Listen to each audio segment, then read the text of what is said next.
I want you to be happier. I really do. And one of the ways I found each day for myself to increase my happiness is to start with gratitude.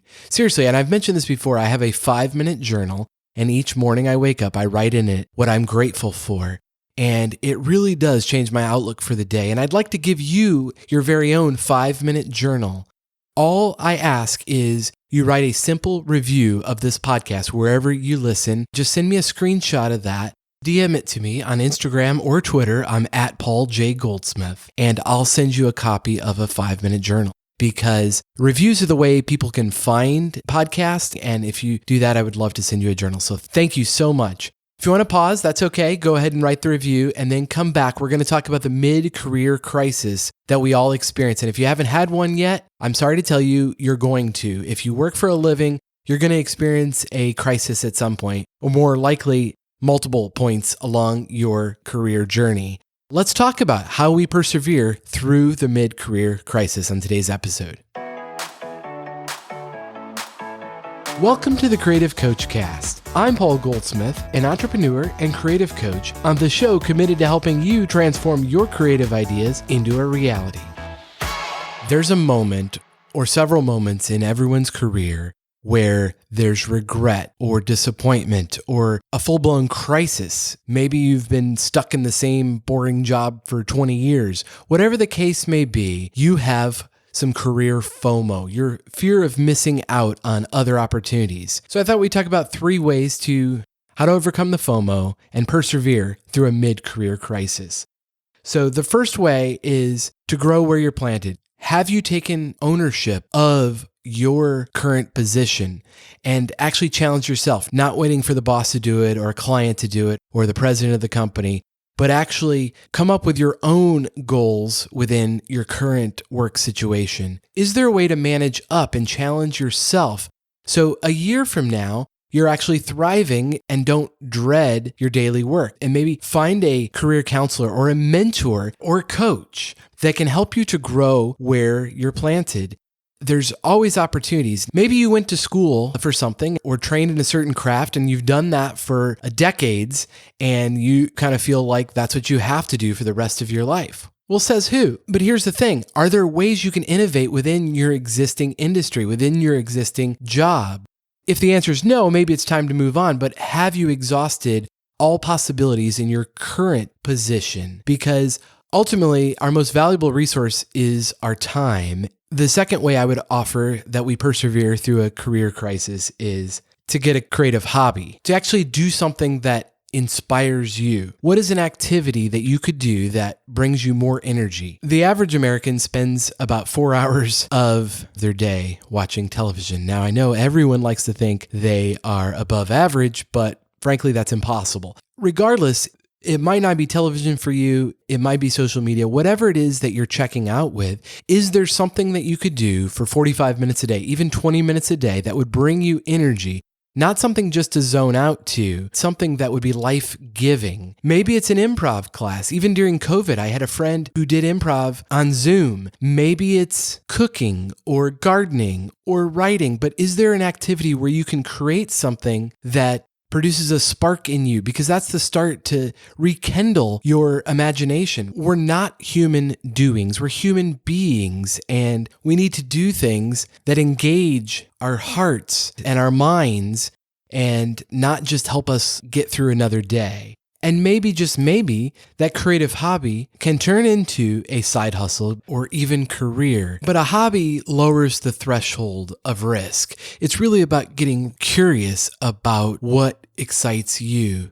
Initially, it's just a matter of finding something to produce joy. It doesn't have to earn money. It's something that is life-giving, and that might inspire you to do other things that are life-giving, and it really does have a multiplier effect. A little bit of encouragement goes a long way to help rekindle other areas of your imagination. And that really leads me to the third way we can persevere through a mid-career crisis. Of course, one way that is guaranteed to bring a little relief is take the focus off of yourself for a minute and give back. It was Frederick Buechner that said, "Your vocation in life is where your greatest joy meets the world's greatest needs." There's lots of ways to give back, and doing so will help you feel better about your situation and give you perspective. Who knows, it may lead to another job opportunity. That was the case for me, and it's happened time and time again because I look for ways to volunteer and to serve and to give back to organizations that are really meeting the needs that I care about. My passion for nonprofits actually led me to start a whole new company with two partners.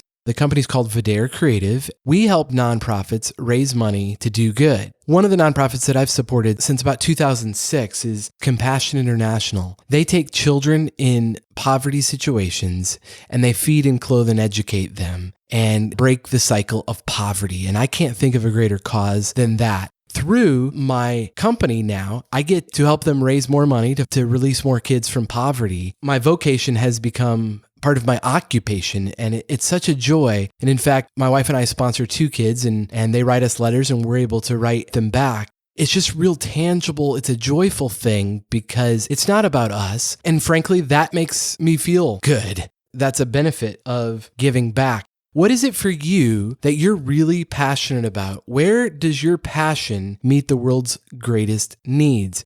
Maybe for you, it's animals and you go volunteer at the Humane Society, or maybe for you, it's disadvantaged youth and you become a big brother or big sister. I know because my nature is to be a skeptical person. And so I think what holds a lot of us back from giving back is there's so many problems. Where do you start? And there's so many scams. So I don't want to give money to any organization. That's kind of a cop-out, right? If you ever buy a house, all houses have their imperfections, some more than others. The solution for that is you hire an inspector to check out to make sure whatever property you're buying is in good condition. Well, the same thing is true for any charity. You can look up the reviews of any charity. There's a couple of sites that I use to check out the background of any charity that I'm going to be working with or that I would donate to. There's one, charitynavigator.org, and another one, guidestar.org. At the end of the day, I think we owe it to ourselves and the world to actually do something for others. Life is too precious to work at a job you hate and then try to get through your remaining waking hours just consuming entertainment. That leaves us with a void. Maybe, just maybe, you could turn your FOMO to your JOMO, your joy of missing out, and joy of doing the things that matter most to you. So even if it can't be your job, can you give back? Find an organization to volunteer your time and resources to make a difference. And ultimately, I would encourage you to find a job that aligns with your values. But in the short term, can you give back? Can you find a creative hobby that sparks that desire to live encouraged, to live with intentionality? And that's really the purpose of this Creative Coach Cast, to live intentionally, to do work that matters, that brings meaning to your life and to others. If you need help doing that, please feel free to reach out to me. You can text me at 559-574-3210. If you haven't already, please leave a review on the sites for the podcast so others can find it. Then send me a screenshot and I'll be happy to send you a 5-minute journal as a token of my appreciation. Thank you for listening to the Creative Coach Cast. I hope this has been beneficial, and if you like it, please review it and rate it. That way others can find it, and we'll talk to you next time.